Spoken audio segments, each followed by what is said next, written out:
Where is the actual hard evidence for you as an historian that that actually happened? Yeah, I think we do, Pierce, have a historical question in terms of we have an actual character who we can demonstrate that lived, and then we have that same character being demonstrated in multiple independent and cross-reference sources. My friend Glenn Scrivener out in the UK, who runs an organization called Speak Life, he talks about this a lot, where, you know, there are things that atheists and secular materialists have to account for, things like everything coming from nothing, order coming from chaos, life emerging from non-life, minds from mindless matter. You know, is it more of a leap in logic to believe in angels and demons, or that everything came from nothing, Pierce? People will always say that there's not enough proof for them to believe, even if Jesus Christ was in front of them.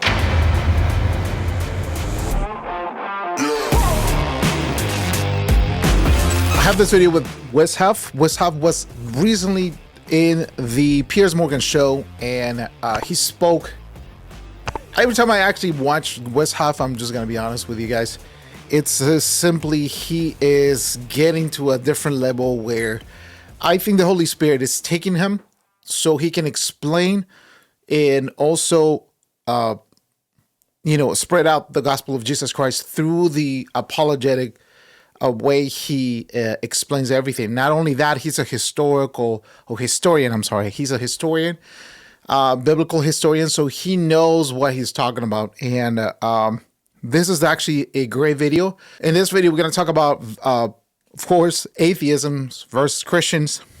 The next one is going to be resurrection and eyewitness accounts. So this is going to be a video where we're going to talk about Bible. We're going to talk about some other stuff. Please stay at the end. Watch the whole thing. If you like this video, subscribe, hit the notification button, and we'll go straight to the video. Listen. Yeah, great to be here. Thank you for having me, Pierce. I watched your fascinating chat with Joe Rogan. And it was really interesting to me because I have lots of arguments on this show with atheists like Richard Dawkins, and it all comes down to they don't believe there's anything like God. I happen to believe there is. I'm a Catholic, was raised a Catholic. And then we get round to the Big Bang, and we get round to, well, what was there before the Big Bang? And they can never answer me. And I get, well, that's exactly why I think there's a superior entity out there, because the human brain cannot tell me what nothing is. So that's where I come from on this. I'm a believer, and this is a special time obviously for Catholics as it is for all Christians. But I'm also somebody that often gets frustrated that the atheist end of the argument often try and decry everything in the Bible, for example, in the New Testament, as all obviously nonsense. And what's interesting about your perspective on this from your history and your studying is that you believe a lot of the New Testament is unarguably factually true. I do, yeah. And I think that that's demonstrable from the actual evidence that we can look at through time and space, with the Bible talking about real people in real times and real places. Is it indisputable to you that Jesus Christ existed, for example? Oh, definitely so. I think we can say pretty unequivocally that a character, a first-century Jewish itinerant rabbi by the name of Jesus of Nazareth, did walk the dusty streets of first-century Roman-occupied Judea. I think that even the most skeptical scholars will grant that if we know very little about Jesus, we know that he did exist and that he was crucified in and around the beginning of the first century under the overseeing of the governor of Judea, Pontius Pilate. I want to play you a clip from one of my friends, Jordan Peterson, who's very skeptical about all this. And he said this. Profound religious account is bottomless. Mm-hmm. And the biblical representations are like that. There's no limit to the amount of investigation they can bear, not least because the text itself is deeply cross-referenced. So there's an innumerable number of paths through it. It's like a chessboard. And so it's inexhaustible in its interpretive space. That's true. What do you say to that, Wesley?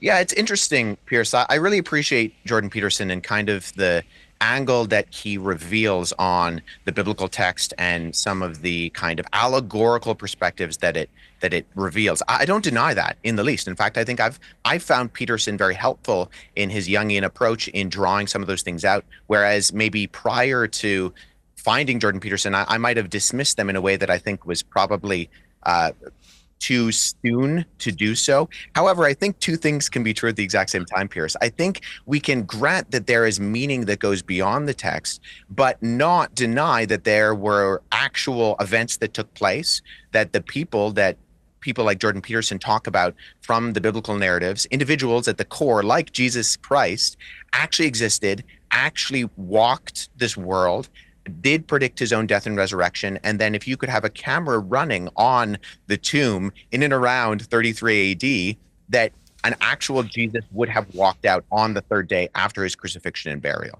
See, that is the crux of this, isn't it? Is that whether Jesus of Nazareth was resurrected really goes to the absolute essence and heart of Christianity. Because obviously, if he was, then that is a miracle, and then everyone that believes in Christianity and what it all stands for and Jesus and everything would feel validated by the fact, well, how else do you explain it? So it's at the crux of it. From the text of the New Testament, then, where is the actual hard evidence for you as an historian that actually happened?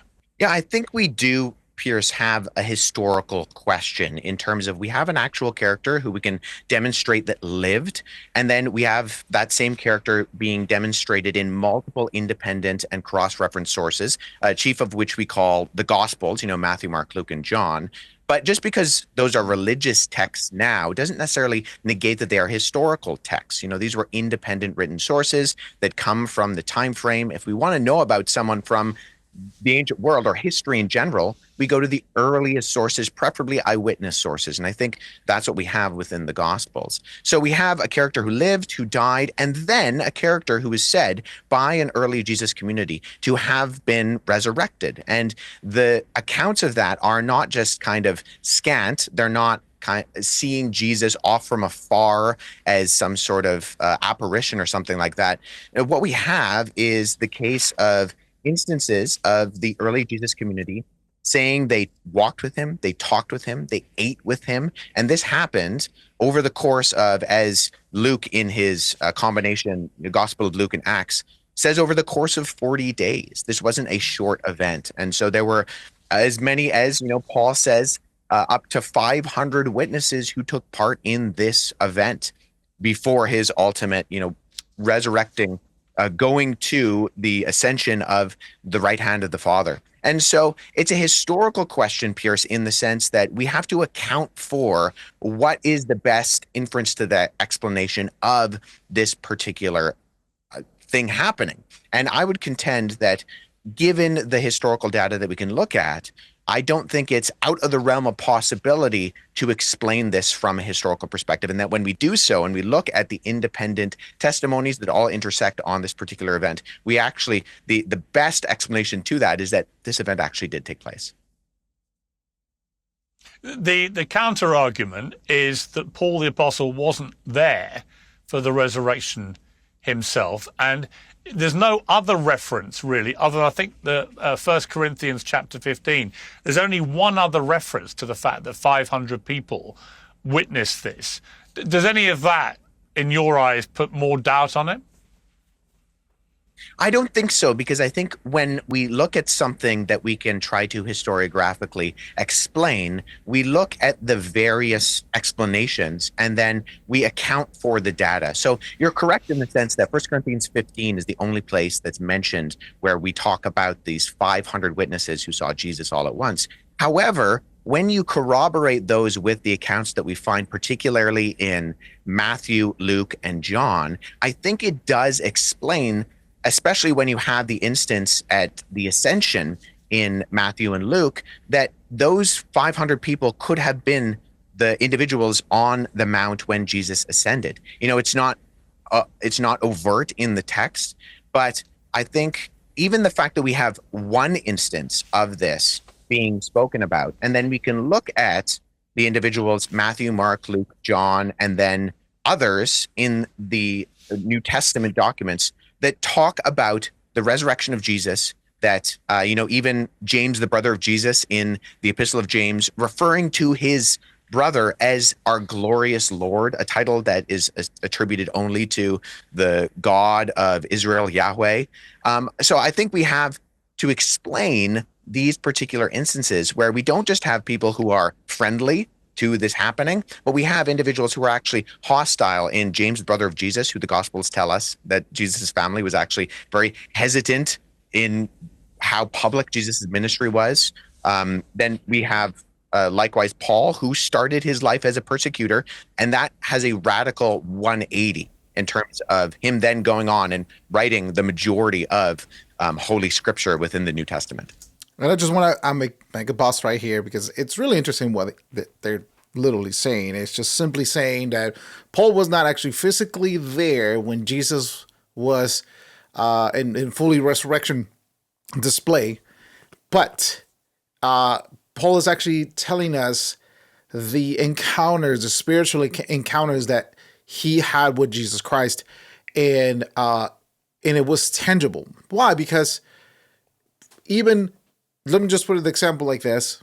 Thomas, the Apostle Thomas, he didn't believe that Jesus was resurrected until Jesus appeared to him and asked him, Thomas, why are you doubting? And then he told him, like, touch my hand, put your finger through it. This is exactly what it is. And the problem with a lot of things, or a lot of people like this, is because even if you have the proof in front of you, I'm not saying there's no lack of proof. There's proof.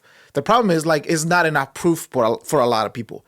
And this is causing a lot of people to doubt still. In other words, their heart is not going to be able to receive the eyewitness testimonies, the truth of Jesus Christ. And even if Jesus Christ himself appears to him, just like Richard Dawkins, he already said it multiple times, and his book actually said it, that he will not believe in Jesus Christ.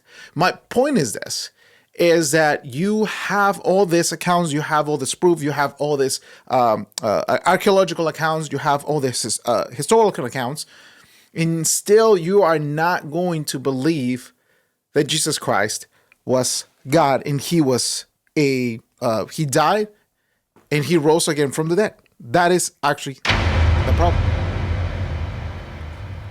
Let me just move to this point. The enemy attestation refers to a situation where an enemy or an opponent confirms the truth. And this is actually something very important, because not only we have eyewitnesses who were part of the 500, just like Peter, just like John, just like James, the brother of Jesus.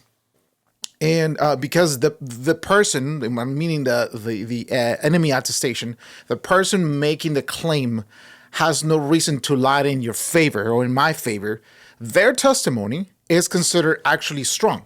If you put it in a perspective, it's actually considered very strong. That's a strong evidence for whatever they are acknowledging, because it's coming from an adversary, not a friend. And we have different examples. This concept is often used in Christian apologetics, just like we see right now. For example, non-Christian historical sources like Tacitus or Josephus, who weren't followers of Jesus Christ, but still they attested to their experience, the crucifixion and the impact of Jesus Christ's followers. The Pharisees in the Bible, they never claimed Jesus didn't perform miracles. They just accused him of doing these miracles by the power of demons. We can see this in Matthew 12:24, and that's a form of enemy attestation to his supernatural works, the supernatural works of Jesus Christ. In a sentence, let's just sum up this way. Even Jesus' enemies didn't deny his miracles, didn't deny, simply they tried to discredit the source. And this is exactly the problem with atheist people. They try to discredit the source. And that's a powerful example. And it's supporting the truth of Jesus Christ and his work. In modern era, atheism is trying to discredit the work of Jesus Christ nowadays. And then when someone tells me that God is not real, and when I actually think about the way I was, now how I am, and the way I keep on going because I know the resurrection is true, and also because of all the historical accounts and all the stuff that we have, people will always say that there's not enough proof for them to believe, even if Jesus Christ was in front of them. Let me take you to another part of the video. This is profound to me, to be honest with you. I just want to make sure you guys understand this is profound to me. Now, again, to play devil's advocate, the argument against it goes, look, all these witnesses were likely to have been pretty primitive, mostly illiterate people. Eyewitness testimony notoriously is unreliable. It's the least credible evidence in a courtroom these days, for example. And since the historical method doesn't deal with miracles, it's ridiculous, people say, to base any history on it. And even Matthew's gospel tells us when Jesus appeared in front of his 11 disciples, some of them doubted, to which people say, well, if even not all his disciples believe this, why on earth should we? Yeah, I think there are a few things going on there. In terms of the historical method and how we actually evaluate things, we only have witness testimony. You know, you do have something that's very different than a courtroom in a modern legal setting, right? Even something like hearsay.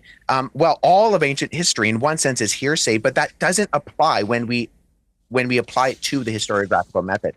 We need to use the same standards that when we would look at something like, say, the biographies of Tiberius with Velleius Paterculus, Tacitus, Suetonius, and Cassiodeo.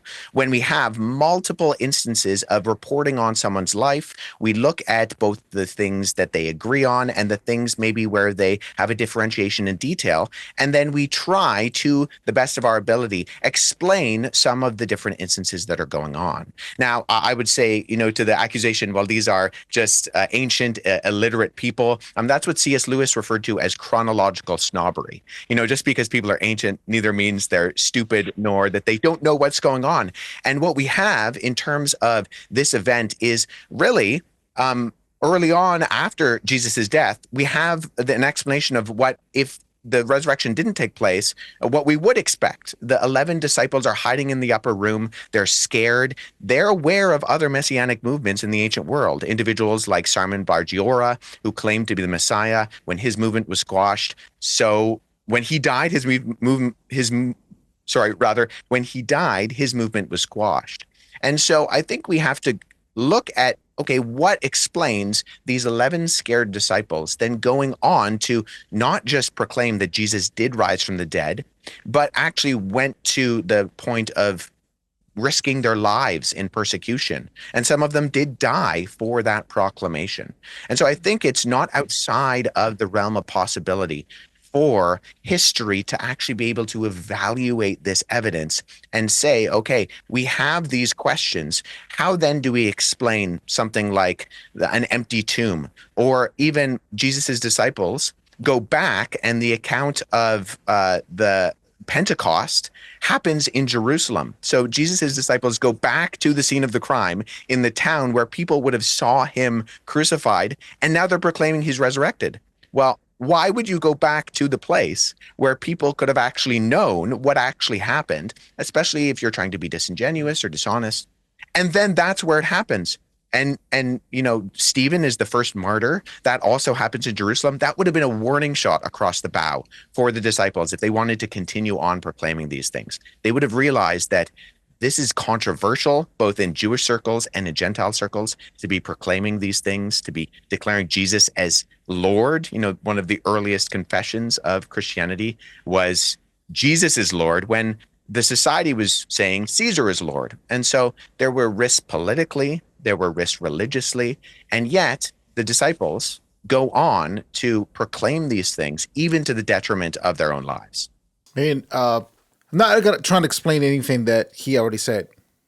I'm just affirming what he says meaning Wes Huff, affirming what he says about the resurrection of Jesus Christ. Number one. Number two, the powerful transformation that Jesus did in people, and this caused problems with the Pharisees. As I already told you guys, the Pharisees in the Bible, they never claimed that Jesus performed miracles. They just accused him, again, of doing these miracles by the power of demons.